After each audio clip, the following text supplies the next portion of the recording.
Hi friends, welcome to our channel A to Z for Homemakers. இன்றைக்கி நம்ம பார்க்கக்கூடிய dish நாட்டுக்கோழி பிரியாணிங்க.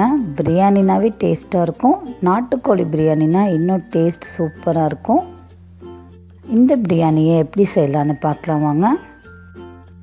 தேவையான இன்க்ரீடியன்ட்ஸ்: தக்காளி 4 தக்காளி எடுத்துக்கோங்க, பெரிய வெங்காயம் 4 பெரிய வெங்காயம் நீல வாக்கில் கட் பண்ணிக்கோங்க, எலுமிச்சப்பழம் 2 பச்சை மிளகா, மசால் பொருட்கள் பட்டை லவங்கம் கிராம்பு ஏலக்காய் இஞ்சி பூண்டு விழுது, மிளகாய்த்தூள் உப்புத்தூள் தேவையான அளவு நெய், புதினா தேவையான அளவு எடுத்துக்கோங்க. நாட்டுக்கோழி நான் இன்றைக்கி 1/2 kg எடுத்துருக்கேங்க. அரிசி பிரியாணி தாளிக்கிறதுக்கு ஒரு அரை மணி நேரம் முன்னாடி ஊற வச்சுக்கோங்க. நான் ஜீரக சம்பா எடுத்திருக்கேன். ஃபஸ்ட்டு குக்கர் வச்சுக்கோங்க. குக்கர் ஹீட் ஆன உடனே தேவையான அளவு ஆயில் விட்டுக்கோங்க, கூடவே 2 ஸ்பூன் நெய் விட்டுக்கோங்க.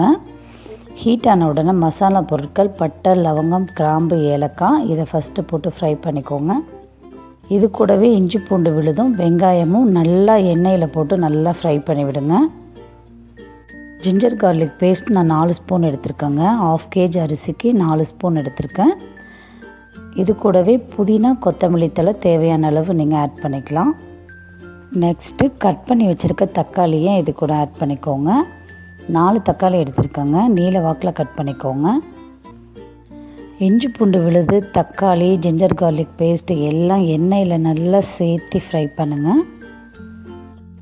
பச்சை மிளகாவை இது கூட சேர்த்துக்கோங்க. உங்கள் வீட்டு காரத்துக்கு தகுந்த மாதிரி நீங்கள் ஆட் பண்ணிக்கலாம். இந்த ஸ்டேஜில் நம்ம நாட்டுக்கோழியை இது கூட ஆட் பண்ணிக்கோங்க.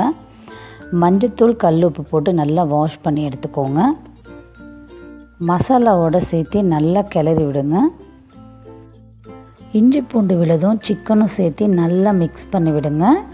இந்த ஸ்டேஜில் காரத்துக்கு 1 டீஸ்பூன் மிளகாய்த்தூள் ஆட் பண்ணுறேன். உப்பு ஆல்ரெடி ஆனியன் ஃப்ரை பண்ணும்போதே போட்டாச்சுங்க. இப்போது பிரியாணி மசால் ஒரு ஸ்பூன் ஆட் பண்ணிக்கோங்க. பிரியாணிக்கு மசால் எப்படி அரைக்கிறதுன்னு ஆல்ரெடி என்னோடய வீடியோவில் போஸ்ட் பண்ணியிருக்கேங்க. சப்போஸ் நீங்கள் பிரியாணி மசால் இல்லாதவங்க கறி மசால் அல்லது கரம் மசால் ஒரு 1/2 டீஸ்பூன் யூஸ் பண்ணிக்கோங்க.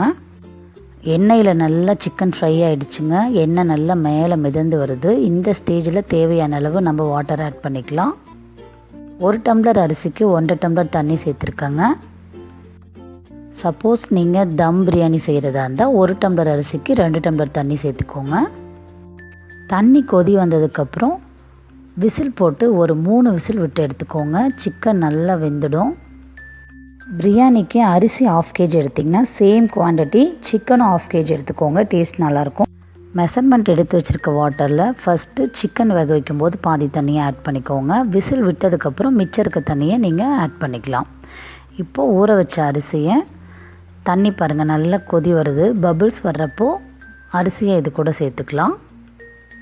கொஞ்சமாக புதினா கொத்தமல்லியை சேர்த்துக்கோங்க. ஃபைனலாக இது கூட 2 டீஸ்பூன் நெய் விட்டுக்கோங்க.